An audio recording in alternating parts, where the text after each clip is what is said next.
Perusahaan PT Charon Pokpan Indonesia atau yang biasa disebut dengan CPIN ini adalah salah satu perusahaan terkemuka di Indonesia yang bergerak di berbagai bidang usaha, termasuk agribisnis, pakan ternak, peternakan, makanan dan minuman, serta industri properti. Perusahaan ini merupakan bagian dari grup Charon Pokpan atau yang biasa disebut dengan CP Group.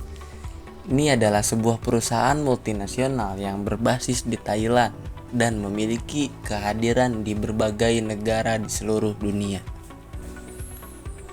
CPI memiliki beragam produk dan layanan, mulai dari pakan ternak, ayam potong, babi, makanan laut, hingga produk makanan olahan. Selain itu, perusahaan ini juga terlibat dalam pengembangan properti komersial dan perumahan sebagai salah satu pemain utama di sektor agribisnis dan pangan di Indonesia. CPI telah berperan penting dalam menyokong ketahanan pangan negara dan memberikan kontribusi signifikan terhadap ekonomi nasional. Pendiri PT Charon Pokpan Indonesia. CPIN merupakan bagian dari Charon Pokpan Group yang merupakan sebuah perusahaan multinasional yang berkantor pusat di Thailand. CP Group juga didirikan oleh keluarga Syaraffanon yang juga pemilik utama perusahaan ini. Keluarga Syaraffanon adalah salah satu keluarga terkaya di Asia dan mereka memiliki sejumlah bisnis yang beragam di berbagai sektor, termasuk agribisnis, makanan dan minuman, retail, telekomunikasi, dan properti. Sementara PT Charon Pokpan Indonesia mungkin memiliki manajemen lokal, tapi kepemilikan mayoritasnya tetap berada di tangan CP Group dan keluarga Syaraffanon. Nah, untuk PT Charon Pokpan Indonesia Tbk sendiri itu didirikan pada tanggal 7 Januari 1972 dengan kode industri D231 di sektor barang konsumen primer dan bergabung atau memiliki tanggal IPO itu pada tanggal 18 Maret 1991. Nah, di sini kita akan mencoba untuk menghitung nilai intrinsik atau harga wajar dari sebuah perusahaan ya teman-teman, di mana untuk sampel perusahaan yang kita ambil itu bergerak di sektor hewani. Adapun perusahaannya tersebut yang menjadi sampel adalah yang pertama ada PT Sekar Laut Tbk atau SKLT, PT Java Confit Indonesia atau JPFA, PT Pancamitra Multi Perdana atau PMMP, dan yang terakhir adalah PT Charon Pokpan Indonesia Tbk atau CPIN. Selanjutnya kita akan mencoba untuk melakukan analisis discounted cash flow pada perusahaan yang telah kita tentukan ya teman-teman. Nah, adapun metode analisis discounted cash flow atau DCF adalah teknik penilaian yang digunakan untuk menentukan nilai intrinsik suatu aset, investasi, atau proyek berdasarkan estimasi arus kas masa depan yang didiskontokan ke nilai sekarang. Metode ini sering digunakan dalam bidang keuangan untuk mengevaluasi kelayakan investasi atau menghitung nilai wajar perusahaan. Nah, lalu bagaimana sih cara melakukan analisis discounted cash flow? Nah, adapun tahap yang pertama teman-teman, kita harus mencari nilai dividen, EPS, PER, dan juga DPR, di mana untuk memperoleh nilai dividen, EPS, PER, dan DPR ini teman-teman bisa melihatnya di aplikasi RTI Bisnis atau pada website lembarsaham.com ataupun Yahoo Finance. Nah, kita akan melakukannya dalam periode 5 tahun ke belakang ya teman-teman, dari tahun 2019 hingga tahun 2023.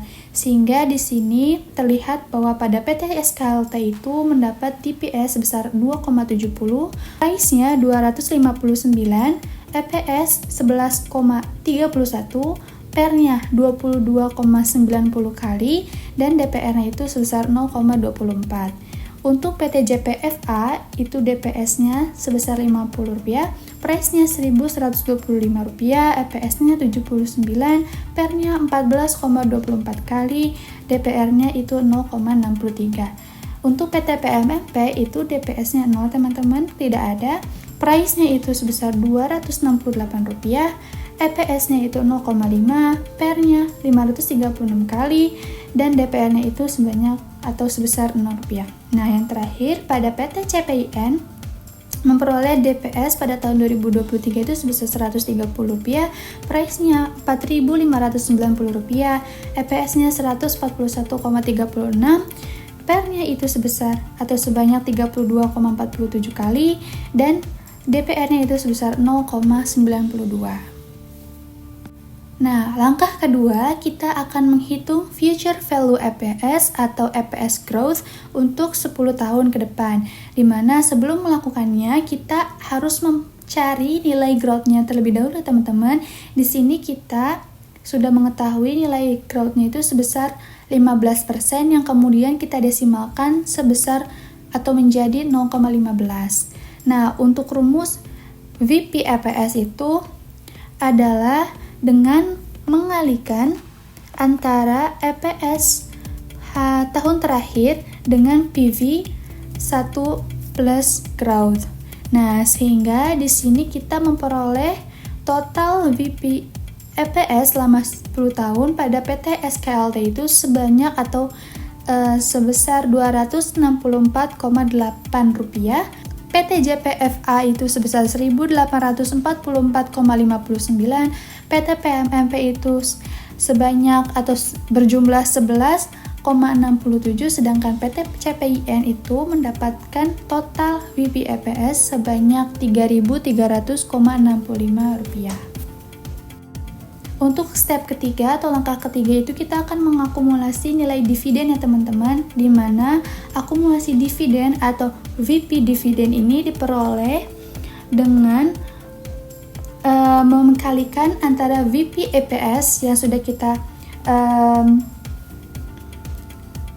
hitung bersama tadi dengan DPR. Nah, adapun total dari VP dividen selama 10 tahun pada PT SKLT itu berjumlah 103,77, PT JPFA itu sebanyak 977,63, PT PMMP itu sebesar Rp0, dan PT CPIN itu sebesar Rp3.036,60. Nah, langkah keempat atau step yang keempat, kita akan menghitung future value untuk tiap-tiap perusahaan ya teman-teman. Nah, adapun rumusnya itu dengan mengalihkan antara VP EPS dengan PER yang paling rendah dari 5 tahun terakhir gitu, dari data sebelumnya yang sudah kita hitung. Nah, adapun di sini diketahui ya teman-teman, nilai dari future value PT SKLT itu sebesar 331,11, PT JPFA itu sebesar Rp3.023,42, PT PMMP itu sebesar Rp0, PT CPIN itu sebesar Rp13.582,15. Langkah kelima, kita akan menghitung future value total dari tiap-tiap perusahaan tersebut ya teman-teman. Nah, rumusnya itu ada VP price atau yang tadi nilai future value pada step keempat ditambahkan dengan nilai dividen pada step ketiga. Nah, sehingga ini PT SKLT memperoleh future value total itu sebesar 434,88, PT JPFA memperoleh future value total sebesar 4.001,05, PT PMMP memperoleh nilai future value total sebesar 0, dan PT CPIN memperoleh nilai sebesar Rp16.618,75. Nah, tahap ke-6 kita akan menentukan tingkat imbal hasil diskonto saham perusahaan, di mana untuk mencari nilai R tersebut kita akan menjumlahkan antara nilai R risk free rate dengan risk premium. Nah, untuk nilai R risk free rate itu kita dapat memperolehnya dari website PT Penilai Harga Efek Indonesia. Nah, di mana di sana akan tertera grafik IGSYC ya teman-teman. Jadi teman-teman bisa lihat aja. Kemudian juga kita langsung menambahkannya dengan nilai risk premiumnya. Nah, untuk nilai risk premium kita peroleh dari IMRP atau Implied Market Risk Premium di Indonesia. Nah, sehingga kita memperoleh nilai risk free rate-nya itu sebesar 7% dan market risk premiumnya itu sebesar 3,58%.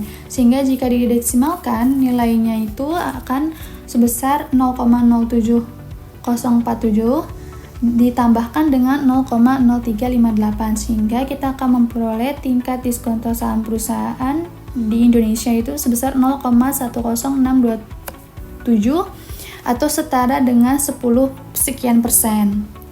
Untuk step ketujuh, kita akan menentukan present value atau harga wajar dari sebuah perusahaan ya teman-teman. Nah, untuk mencari nilai present value atau harga wajar perusahaan, kita akan membagikan nilai future value yang telah kita hitung tadi dengan nilai 1 plus R pangkat N. N itu apa? N itu seberapa banyak tahun yang akan kita estimasikan untuk penilaian perusahaannya teman-teman. Nah, sehingga di sini diperoleh present value dari PT SKLT itu sebesar 158,36, CPFA itu sebesar 1456,95, PT PMMP itu tetap ya teman-teman sebesar 0 dan PT CPIN itu sebesar 6051,59. Nah, untuk step terakhir atau step ke-8 kita akan menganalisis margin of safety-nya teman-teman, margin safety dari keempat perusahaan tadi.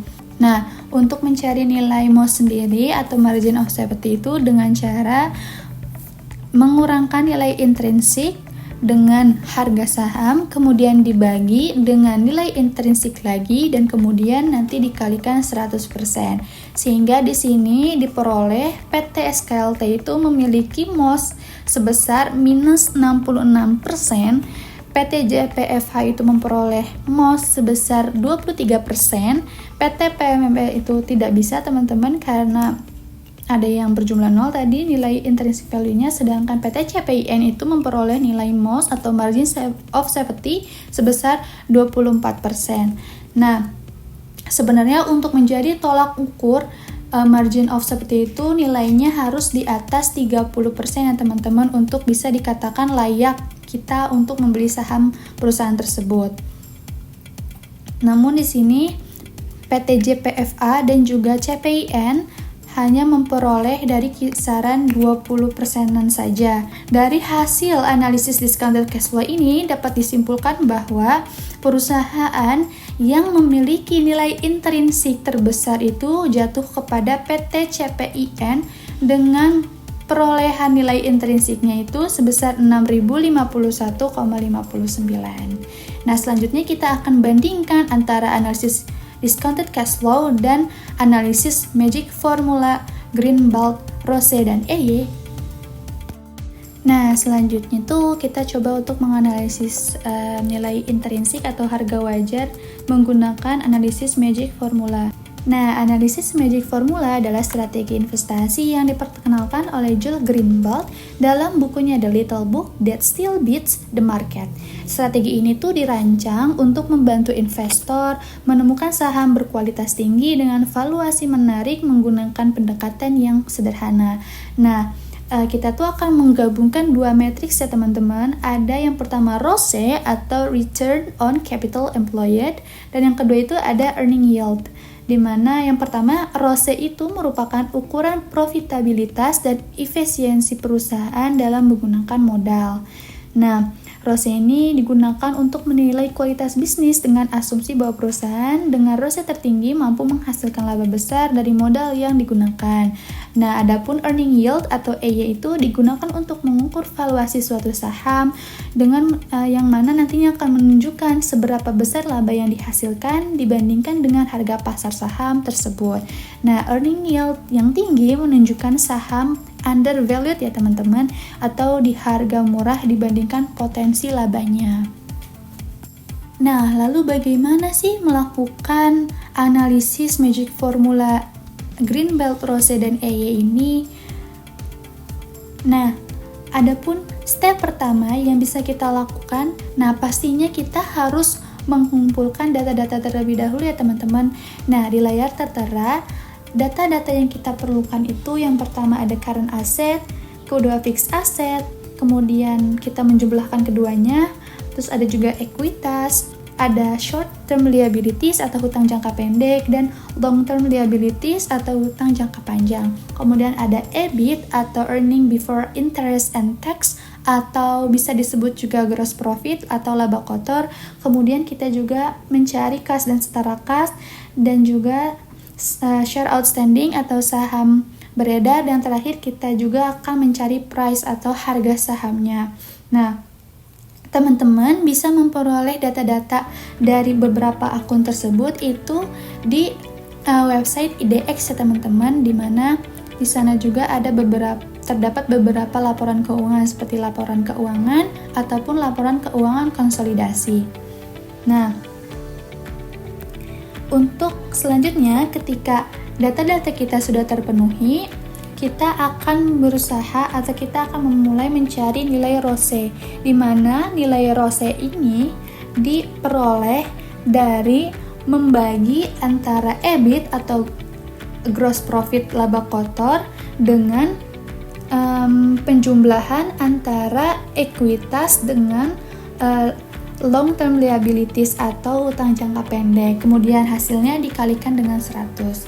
Nah, sehingga di sini PT SKLT sendiri itu mendapatkan nilai ROCE sebesar 50,40, PT JPFA memperoleh nilai ROCE 32,7, PT PMMP memperoleh nilai ROCE sebesar 33,23, nah sedangkan PT CPIN memperoleh nilai ROCE sebesar 20,20.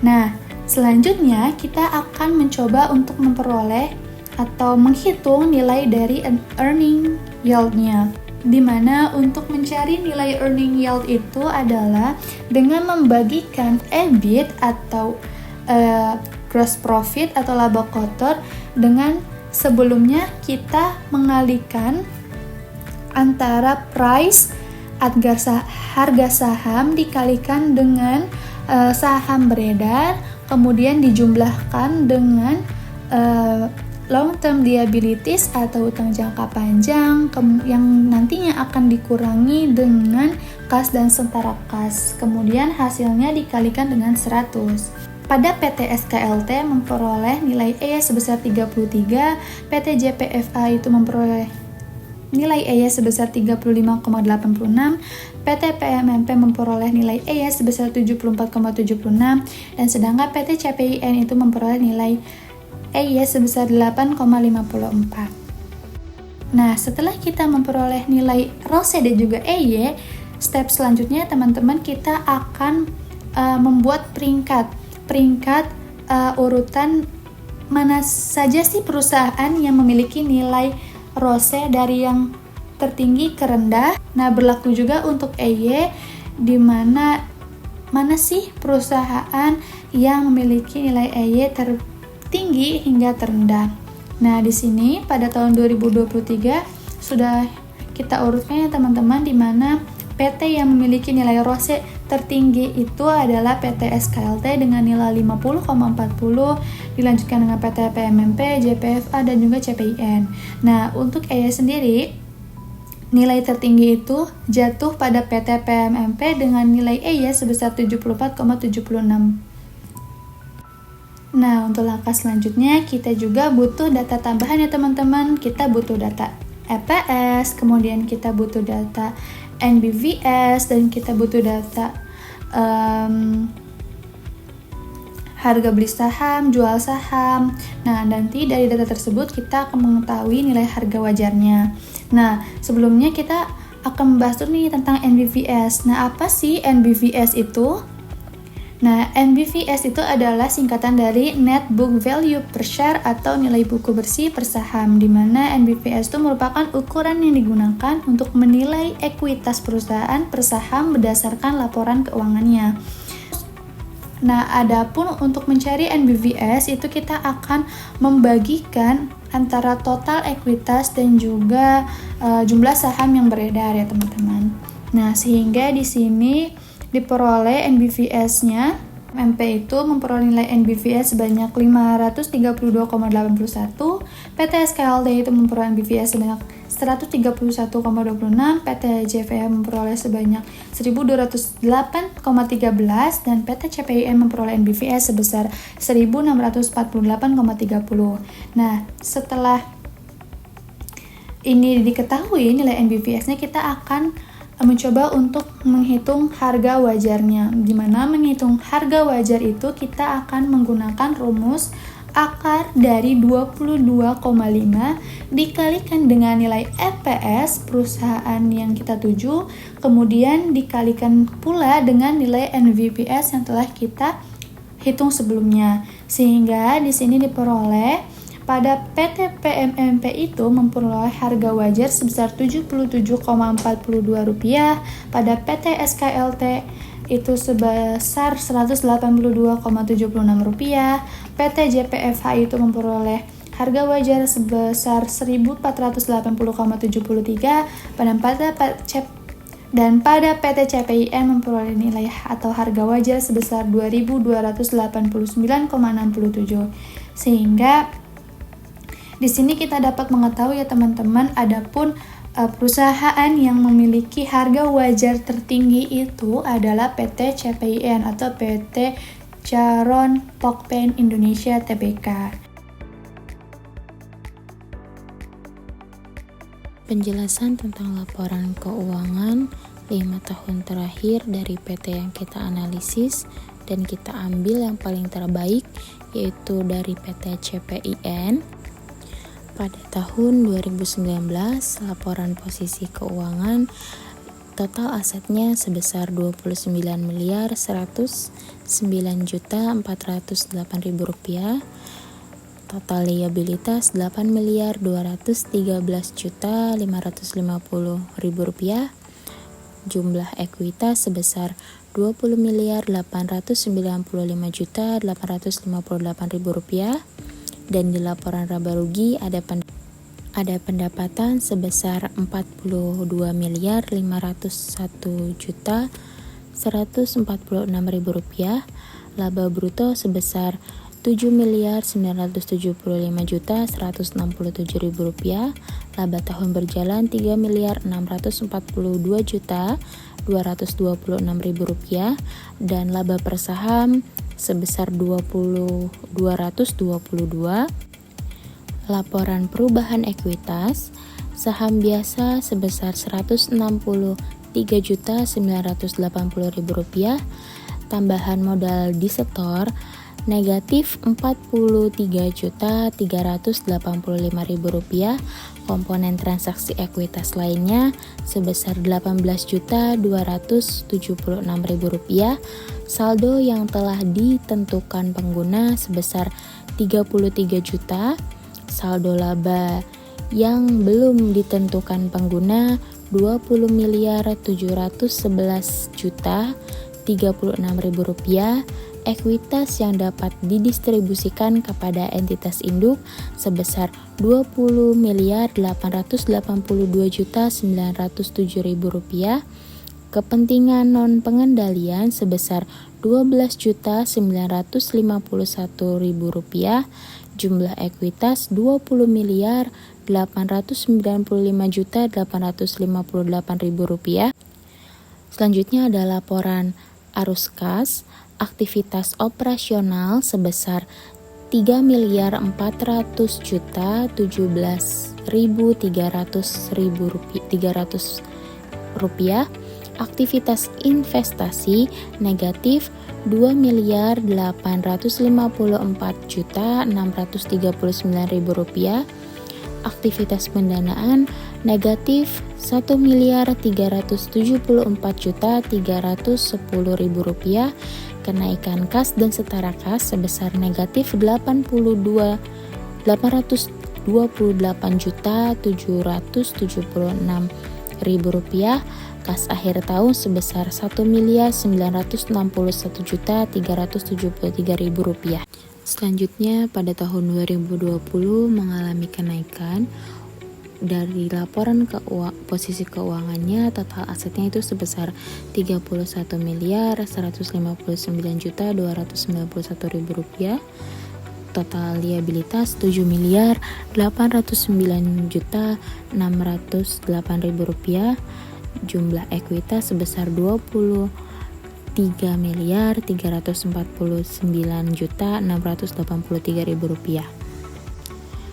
Dan di laporan laba ruginya ada pendapatan sebesar 42.518.782.000 rupiah, laba bruto sebesar 8.254.983.000 rupiah, laba tahun berjalan sebesar 3.845.833.000 rupiah, dan laba per sahamnya itu sebesar 234. Di laporan perubahan ekuitas ada saham biasa sebesar 163.980.000 rupiah, tambahan modal di setor negatif 43.385.000 rupiah, komponen transaksi ekuitas lainnya 18.276.000 rupiah, saldo laba yang telah ditentukan pengguna 33 juta, saldo laba yang belum ditentukan pengguna 23.161.160.000 rupiah, ekuitas yang dapat didistribusikan kepada entitas induk sebesar 23.333.031.000 rupiah, kepentingan non pengandalian sebesar 16.652.000 rupiah, dan jumlah ekuitasnya sebesar 23.349.683.000 rupiah. Selanjutnya ada laporan arus kas, aktivitas operasional sebesar 4.845.573.000 rupiah, aktivitas investasi sebesar negatif 1.805.708.000 rupiah, aktivitas pendanaan sebesar negatif 2.329.963.000 rupiah, kenaikan kas dan setara kas sebesar 709.904.000 rupiah, kas akhir tahun sebesar 2.677.813.000 rupiah. Pada tahun 2021 laporan posisi keuangannya, total asetnya itu sebesar 35.446.051.000 rupiah, total liabilitasnya itu sebesar 10.296.052.000 rupiah, jumlah ekuitasnya sebesar 25.149.999.000 rupiah. Di laporan laba rugi pendapatannya itu sebesar 51.698.249.000 rupiah, laba bruto 8.138.825.000 rupiah, laba tahun berjalan 3.619.010.000 rupiah, laba per saham 221.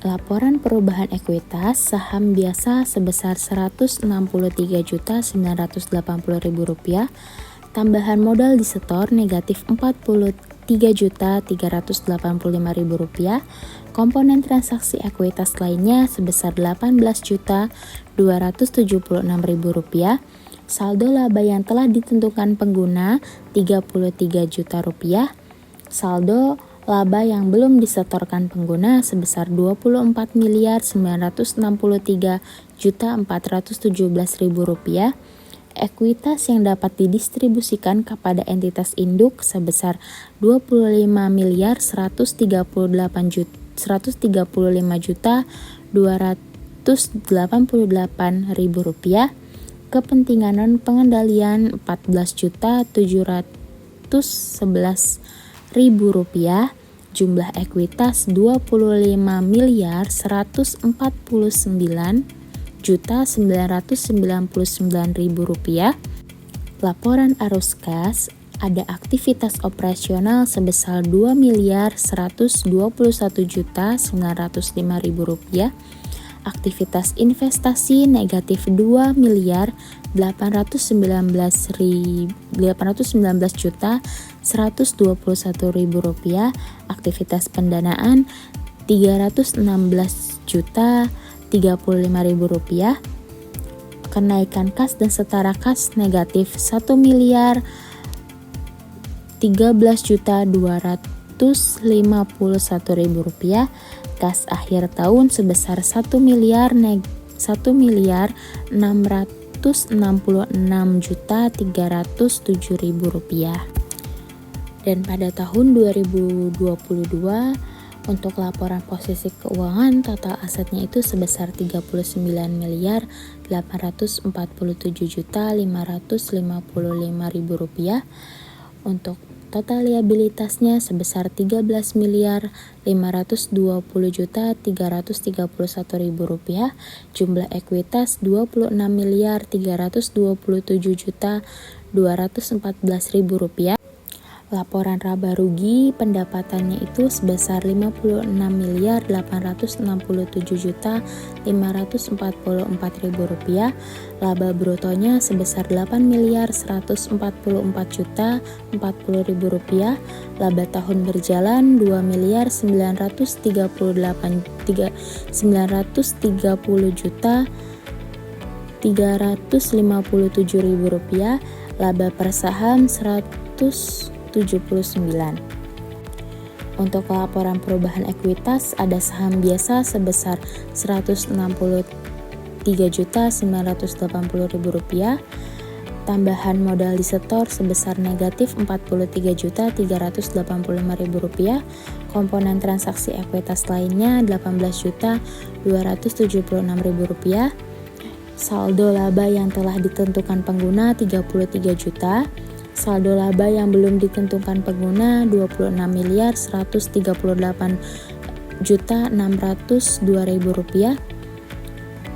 Ekuitas yang dapat didistribusikan kepada entitas induk sebesar 26.410.473.000 rupiah, kepentingan non pengendalian 16.741.000 rupiah. Jumlah ekuitas sebesar 26.327.214.000 rupiah. Dan di laporan arus kas, aktivitas operasional sebesar 1.673.887.000 rupiah, aktivitas investasi sebesar negatif 2.613.060.000 rupiah, aktivitas pendanaan 927.867.000 rupiah, kenaikan kas dan setara kas negatif 11.306.000 rupiah, kas dan kas akhir tahun sebesar 1.692.730.000 rupiah.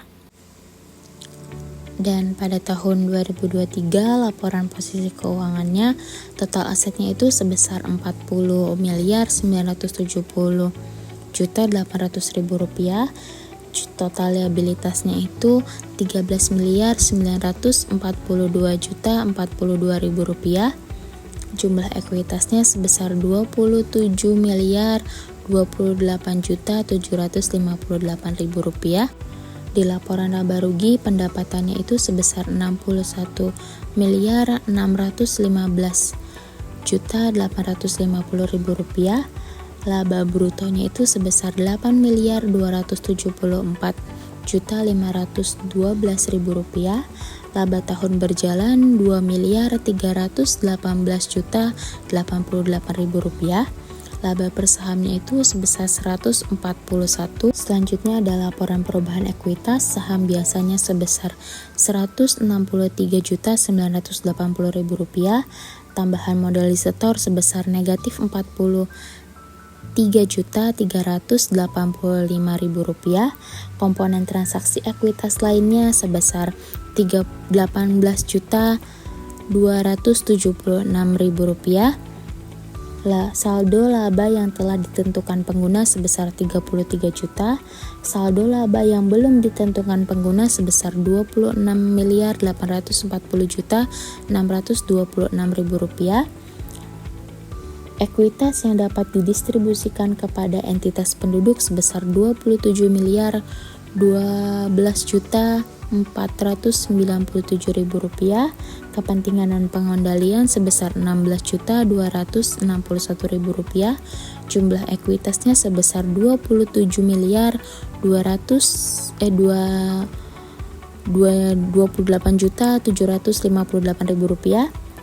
Untuk di laporan arus kasnya ada aktivitas operasional sebesar Rp3.146.254.000, aktivitas investasi sebesar negatif Rp1.375.818.000, aktivitas pendanaan negatif Rp1.219.085.000, kenaikan kas dan setara kas sebesar Rp551.351.000, kas akhir tahunnya sebesar Rp2.235.177.000.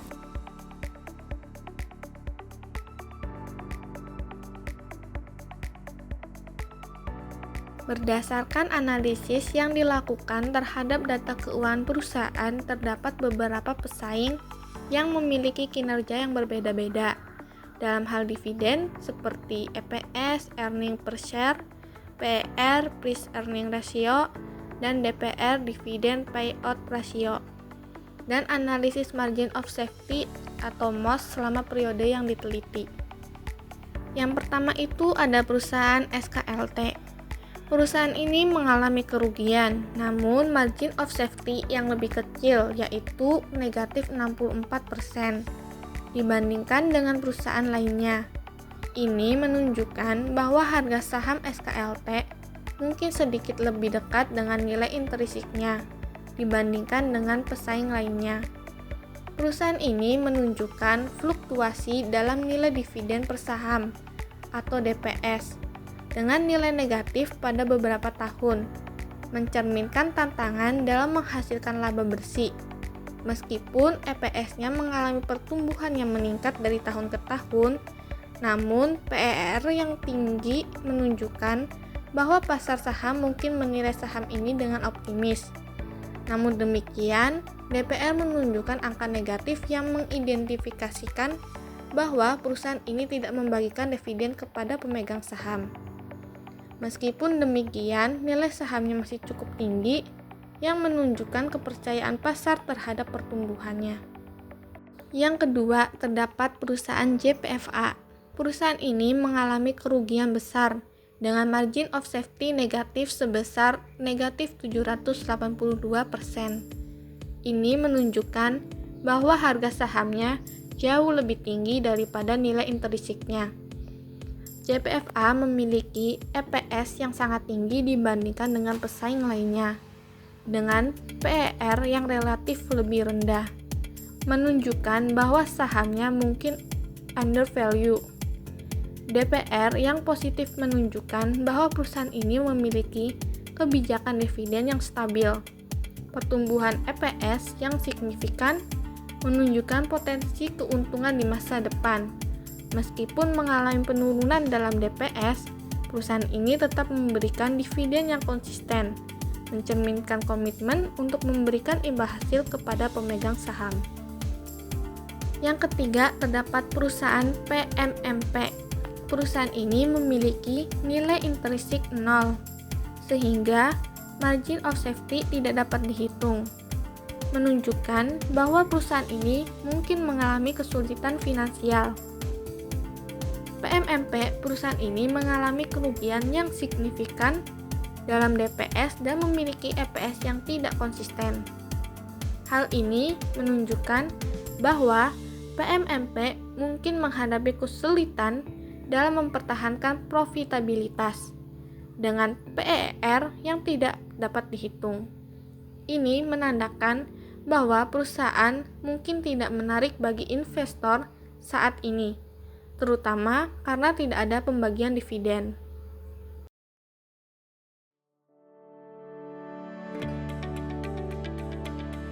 Jadi, kesimpulan dari analisis menggunakan metode discounted cash flow atau DCF terhadap perusahaan SKLT, JPFA, PMMP, dan CPIN.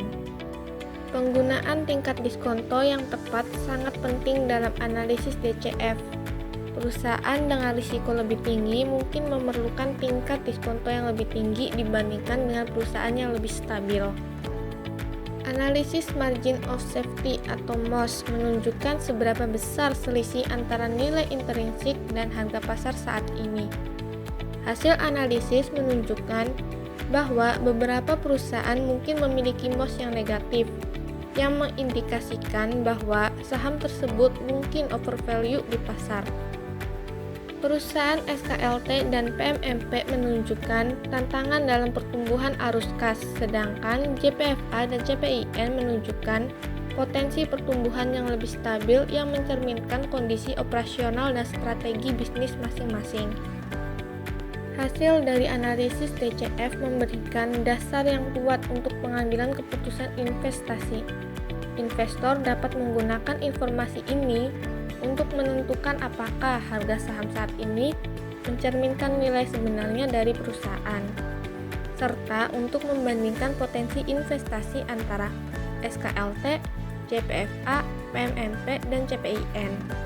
Dengan menggunakan metode DCF adalah alat yang efektif untuk analisis valuasi perusahaan, tetapi harus digunakan bersamaan dengan pemahaman yang mendalam tentang kondisi pasar dan faktor-faktor yang mempengaruhi kinerja perusahaan.